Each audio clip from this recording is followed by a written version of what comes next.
Hello my dear students, hopefully आप सभी अच्छे हैं। मुझे लग रहा है कि आप सभी पढ़ रहे होंगे, अच्छे से मेहनत कर रहे होंगे। अभी हम जो है आज का टॉपिक हम लेंगे, वो लेंगे activity coefficient and colligative properties. Activity coefficient and colligative properties and some aspects of Raoult's law. ठीक है, आज के टॉपिक हैं हमारे क्या क्या, activity coefficient, colligative properties and Raoult's law. और एज पर आवर वे सबसे पहले थोड़ा सा कुछ खास हो जाए कंपटीशन के लिए। ठीक है, तो वो खास थोड़ी सी बात कर लेते हैं। तो खास क्या बात करनी है, एक तो ये हम सॉल्यूशन का चैप्टर पढ़ रहे हैं, तो सॉल्यूशन के चैप्टर में कुछ क्वेश्चंस ऐसे भी देखने को मिलते हैं जिसमें आपको दिया रहता है कि एक सॉल्यूशन था 0.1 n और इसके 30 ml, ओके 30 ml लिए HCl का ही सॉल्यूशन है। ठीक है, HCl का सॉल्यूशन है और इसी का एक दूसरा सॉल्यूशन है 0.5 n, ओके 0.5 n और इसके 50 ml आपने मिक्स कर दिए। What is the solution of resulting mixture? What is the normality of resulting mixture? Resulting mixture की नॉर्मेलिटी कैलकुलेट करनी है। ठीक है, तो इसका मतलब दो सॉल्यूशन थे HCl के, एक की नॉर्मेलिटी थी इतनी और वॉल्यूम इतना ले लिया उसका, और दूसरे सॉल्यूशन की नॉर्मेलिटी थी इतनी, उसका वॉल्यूम इतना ले लिया। इसके बदले मोलैरिटी भी हो सकती है, मेथड एक ही है।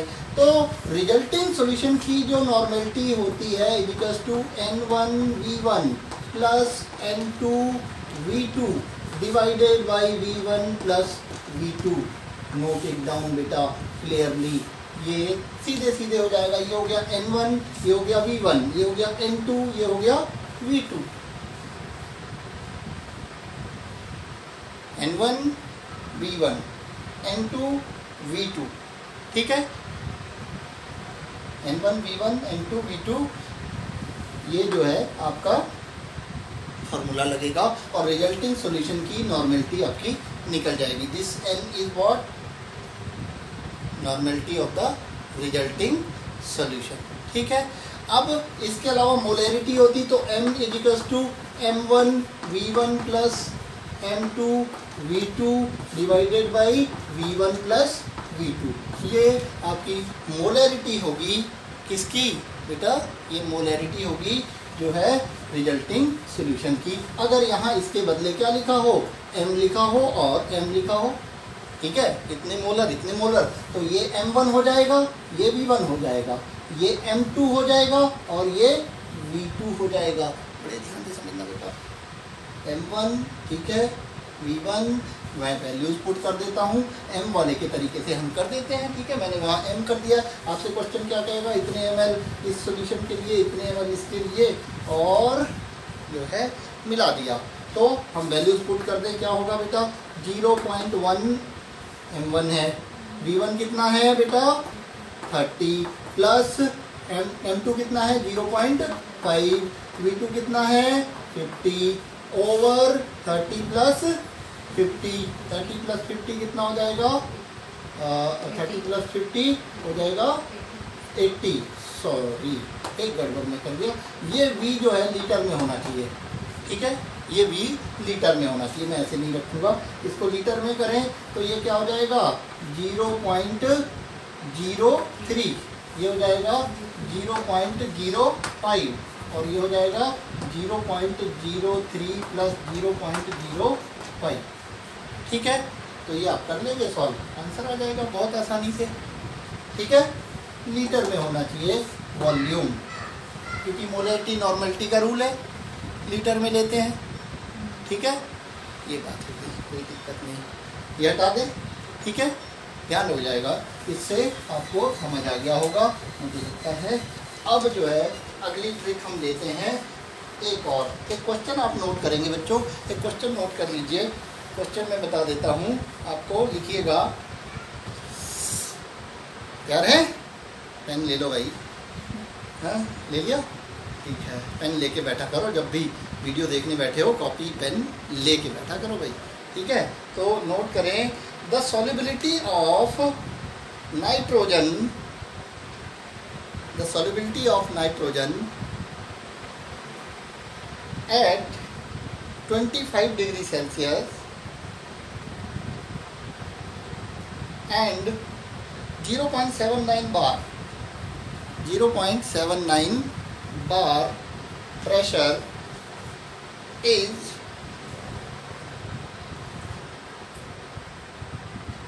is 1.315 gram per liter in water,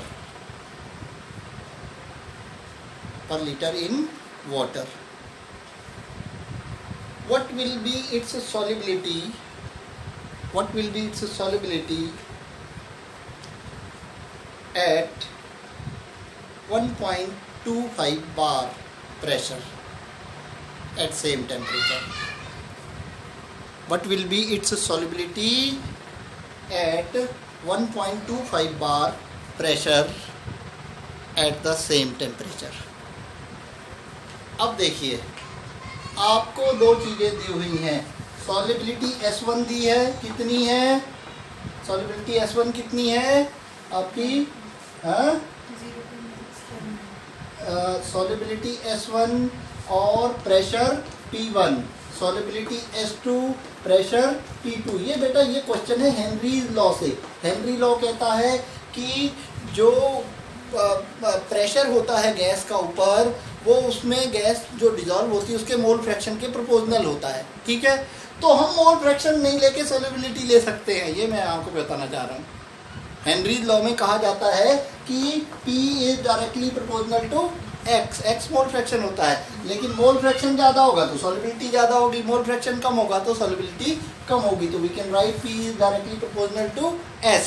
ठीक है, और P1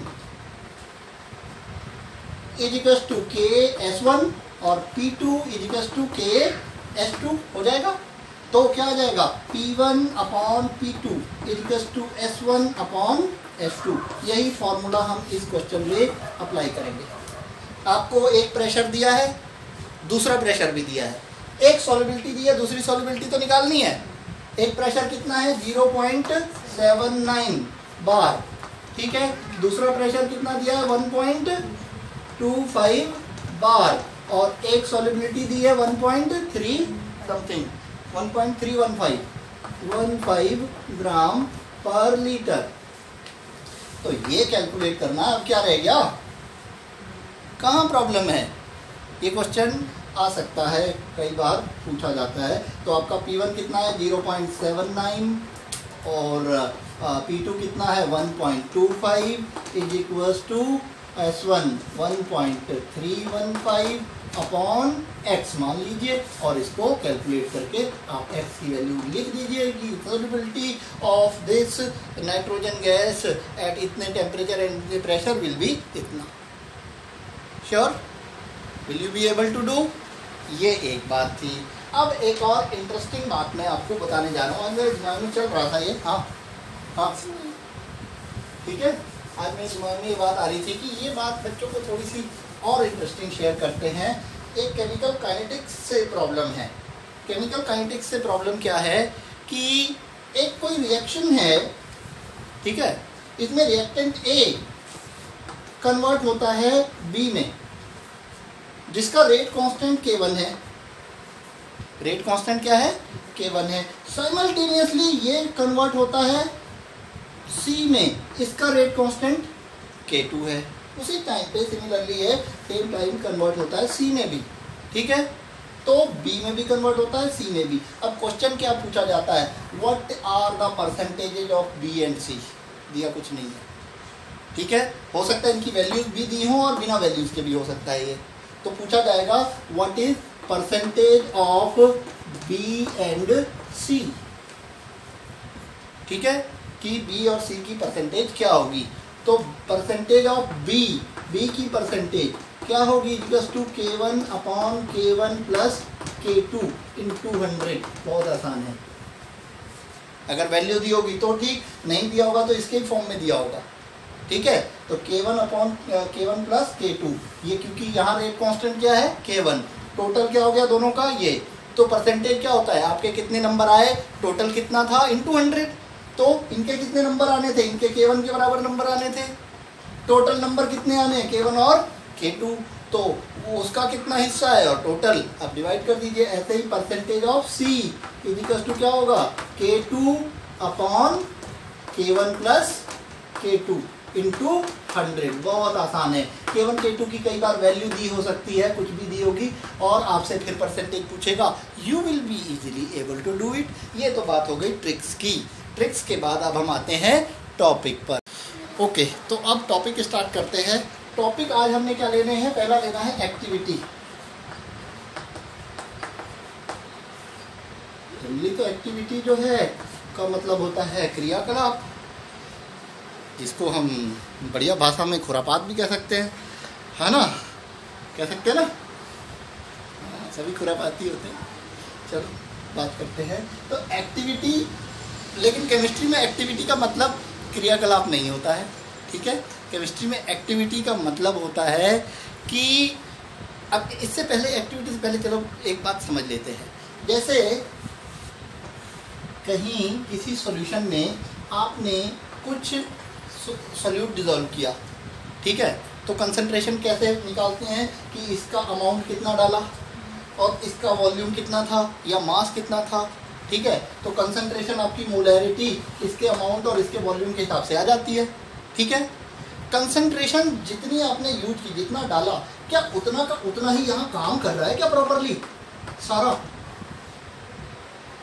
जरूरी नहीं है उसकी कंसंट्रेशन असल में जितना सारा डाला है। कुछ जैसे कंपनी में 10 लोग काम करने गए, 4 बैठ गए, ठीक है, ऑफिस के रिकॉर्ड में तो 10 ही चढ़ा होगा, लेकिन काम शायद 6 ही कर रहे होंगे, तो इफेक्टिव लोग कौन है, 6 ही है ना, ऐसा होगा। तो यहाँ भी कुछ आलसी लोग होते हैं, वो कोई और खुरापात करने में लग जाते हैं।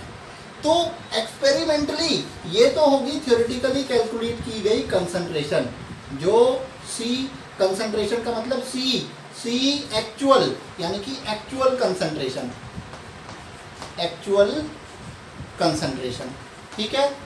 अब यहाँ हम देखेंगे इफेक्टिव कंसंट्रेशन। जैसे मैंने कंपनी की बात की थी ना बेटा, कि कंपनी में अब कोई बॉस आ जाएगा देखने, तो उसे तो पता चल जाएगा कितने लोग असल में काम कर रहे हैं और कितने बैठे हुए हैं, है ना। तो ऐसे एक्सपेरिमेंट जब हम करेंगे, तो एक्सपेरिमेंट करेंगे तो हमें पता चल जाएगा कि कितने मॉलिक्यूल्स या आयंस यहाँ इफेक्टिव हैं, काम कर रहे हैं, बाकी कुछ और हो चुके हैं, कुछ और गड़बड़। तो ये CE होगा इफेक्टिव कंसंट्रेशन, इफेक्टिव कंसंट्रेशन, जिसे मैं सिंपली कहूँ तो एक्सपेरिमेंटल कंसंट्रेशन भी कह सकते हैं।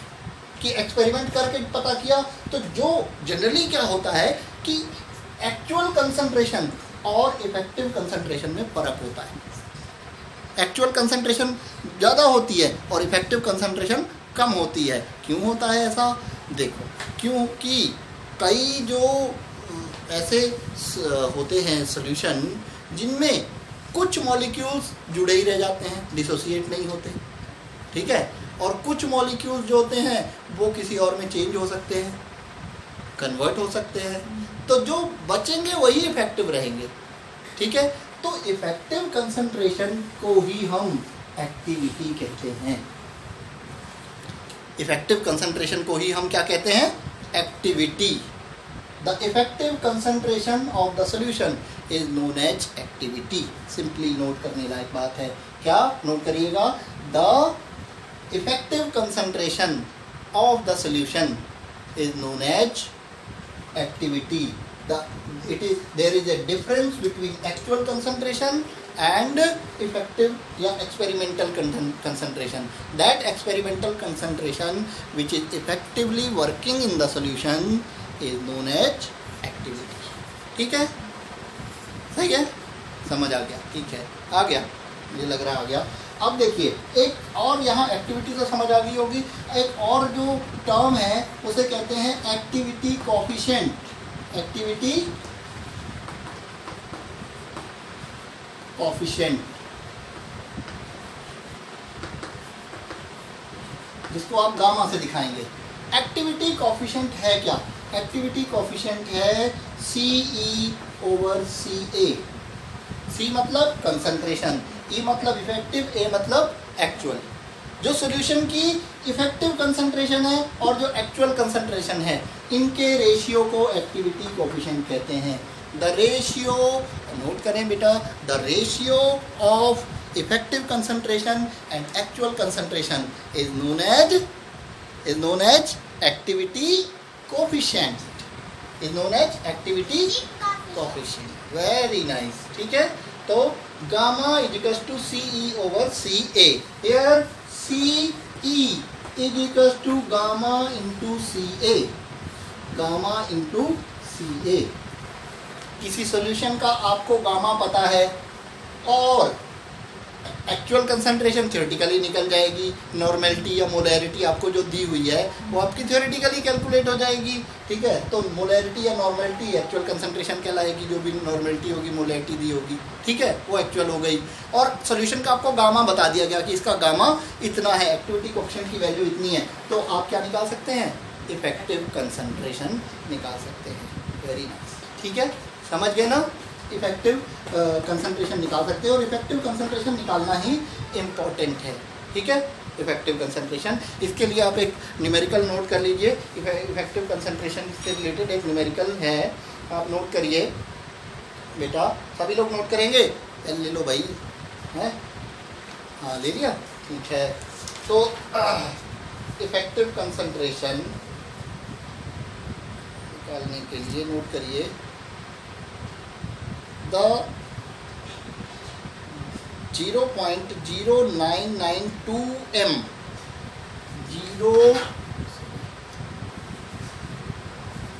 0.0992 m solution of NaCl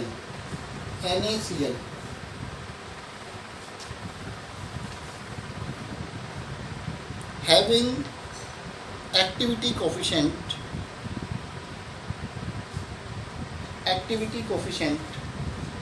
value 0.7,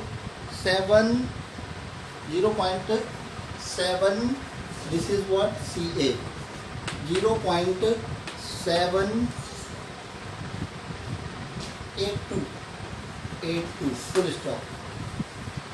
Calculate the effective concentration of this solution. Calculate the effective concentration of this solution. और इसकी जगह क्या लिखा हो सकता है, calculate the activity of this solution, क्योंकि इफेक्टिव कंसंट्रेशन को ही क्या कहते हैं, एक्टिविटी कहते हैं। तो आप ब्रैकेट में ये भी लिख सकते हैं, कैलकुलेट द इफेक्टिव कंसंट्रेशन के साथ में ब्रैकेट में याद रखने के लिए लिख लीजिए एक्टिविटी ऑफ दिस सॉल्यूशन। जब एक्टिविटी लिखा हुआ जाता है तो थोड़ा सा कठिन लगता है। Means activity is what, CE is nothing but CE is activity, effective concentration. मैंने डेफिनेशन में ही आपको क्लियर किया है, ठीक है। तो ये मैं कहने की जरूरत नहीं है कैसे करना होगा, यही फॉर्मूला तो लगाना है। क्या है, CE इज एक्टिविटी, तो इक्वल्स टू क्या होगा, गामा की वैल्यू कितनी है, 0.782 मल्टीप्लाइड बाई दिस वैल्यू, यानी कि इनटू हो जाएगा 0.0992, ठीक है, 0.0992। तो ये हो जाएगी आपकी जो इतने मोलर में ही आएगी, क्योंकि पहले Ca मोलर में दिया हुआ है, तो CE भी किस में आएगा, मोलर में आएगा, ठीक है। या मोल पर लीटर लिख सकते हैं, m लिखेंगे तो मोलर अपने आप हो जाएगा, या यूनिट लिखेंगे तो क्या लिखेंगे, मोल पर लीटर, ठीक है। अब एक चीज और यहाँ पे मैं जस्टिफाई कर दूं बेटा, gamma is unitless because concentration over concentration cancel, ठीक है, इसकी कोई यूनिट नहीं होगी गामा की, ठीक है। Concentration over concentration same cancel, unitless हो जाएगा। ये बात हो गई। अब हम अगला टॉपिक अपना स्टार्ट करते हैं। अगला टॉपिक है हमारा कॉलिगेटिव प्रॉपर्टीज। इसमें थोड़ी बात करेंगे बेटा, आज काफ़ी लेट हो गया है, ठीक है। तो जो है कॉलिगेटिव प्रॉपर्टीज,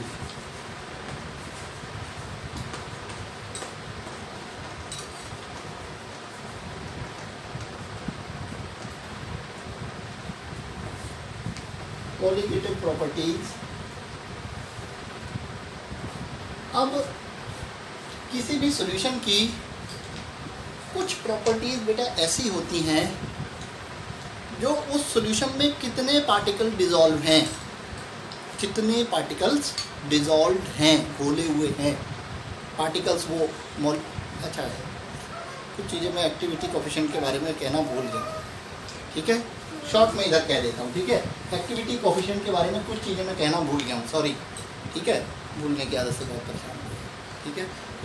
तो अब क्या है, एक बात तो स्ट्रॉन्ग इलेक्ट्रोलाइट्स के लिए, स्ट्रॉन्ग इलेक्ट्रोलाइट्स मैं शॉर्ट में ऐसे लिख रहा हूँ, स्ट्रॉन्ग इलेक्ट्रोलाइट्स के लिए गामा की वैल्यू हमेशा लेस देन 1 होती है, याद रखेंगे, है?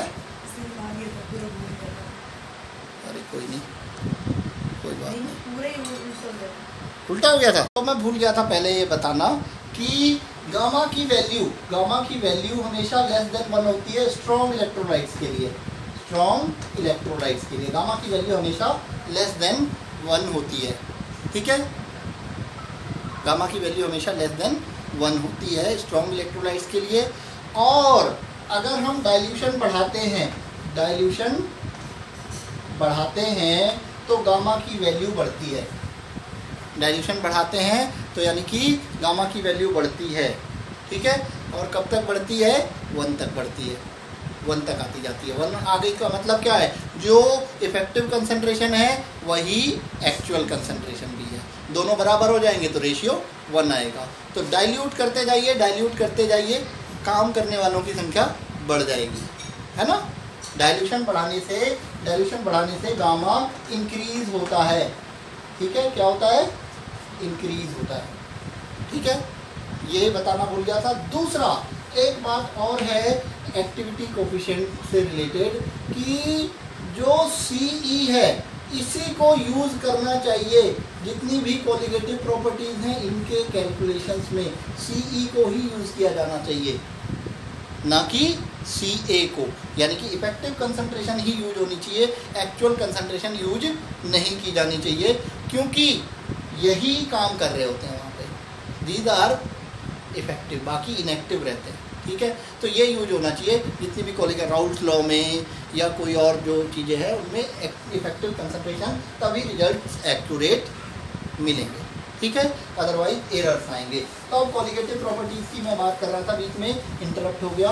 तो कोलिगेटिव प्रॉपर्टीज़ मैं आपको समझा रहा था कि सॉल्यूशन की कुछ ऐसी प्रॉपर्टीज़ होती हैं जो उसमें डिसॉल्व्ड नंबर ऑफ पार्टिकल्स पे डिपेंड करती हैं। मान लीजिए इसमें मैंने 100 पार्टिकल्स मान लीजिए मैंने इसमें NaCl के डिसॉल्व कर दिए, किसके, NaCl के, ठीक है। तो इसकी कुछ प्रॉपर्टीज इस सॉल्यूशन की, ये जो सॉल्यूशन है इसकी कुछ प्रॉपर्टीज बेटा ऐसी होंगी जो इस बात पे डिपेंड करेंगी कि ये 100 है या नहीं है,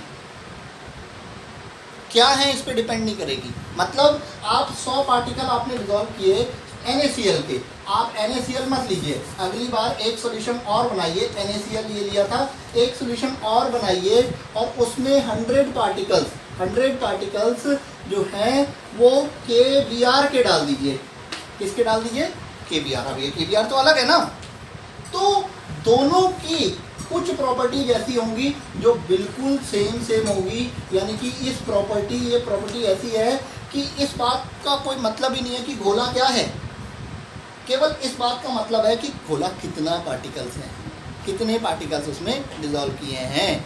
अगर आप ये करेंगे कि यहाँ 90 कर देंगे तो बदल जाएगा, ठीक है। कुछ प्रॉपर्टीज ऐसी होती हैं, उनको हम क्या कहते हैं बेटा, उनको हम कहते हैं colligative property. Those properties which depends on number of solute particles only, not on nature of solute particle. Solute particles के नेचर पे बिल्कुल भी डिपेंड नहीं करेंगी, ठीक है, सोल्यूट पार्टिकल के नेचर पे डिपेंड नहीं करेंगी, कि इस पे भी डिपेंड नहीं करेगी सोल्यूट पार्टिकल है क्या, कुछ भी हो वो कितना है, इस पे कितने पार्टिकल्स हैं इस पे डिपेंड करेगी। तो उस प्रॉपर्टी को हम क्या कहते हैं बेटा, कोलिगेटिव प्रॉपर्टी। अब बात करते हैं कौन कौन सी कोलिगेटिव प्रॉपर्टीज होती हैं, देखें कौन कौन सी कोलिगेटिव प्रॉपर्टीज होती हैं। एक होती है RLBP, ठीक है, RLVP, relative lowering of vapor pressure, relative lowering of vapor pressure, ठीक है, relative lowering of vapor pressure। दूसरी होती है आपकी colligative property, elevation of boiling point, elevation of boiling point। मैं शॉर्ट में याद करता हूँ हमेशा, ठीक है, आपको भी कहूँगा ऐसे ही याद करना। RLVP आपको समझ में आना चाहिए किसकी बात कर रहे हैं, एलिवेशन ऑफ बॉइलिंग पॉइंट, ठीक है। तीसरी कॉलिगेटिव प्रॉपर्टी होती है depression of freezing point, depression of freezing point, depression of freezing point, freezing point. और फोर्थ जो होती है वो होती है osmotic pressure. These 4 colligative properties, मतलब कि किसी सॉल्यूशन का ऑस्मोटिक प्रेशर, यानी दो मैंने जो 100 के एग्जांपल दिए थे ना, एक में NaCl था, दूसरे में KBr था, ठीक है, दोनों का ऑस्मोटिक प्रेशर बराबर होगा। ये नहीं है कि KBr से फर्क पड़ जाएगा, या कोई और भी ले, पार्टिकल 100 ही हो, कुछ भी ले ले आप, ऑस्मोटिक प्रेशर बराबर होगा। ऑस्मोटिक प्रेशर से कोई फर्क नहीं पड़ने वाला है, ठीक है। तो these are properties are known as colligative properties. Is it okay? बहुत बढ़िया, समझ में आ गया होगा। अब इसके बाद हम इनको डिटेल में जाएंगे, आज लंबा हो जाएगा ये वीडियो, इनकी बात करेंगे, राउल्स लॉ की बात करेंगे, ठीक है। तो अगले वीडियो में आपसे मिलते हैं, थैंक यू।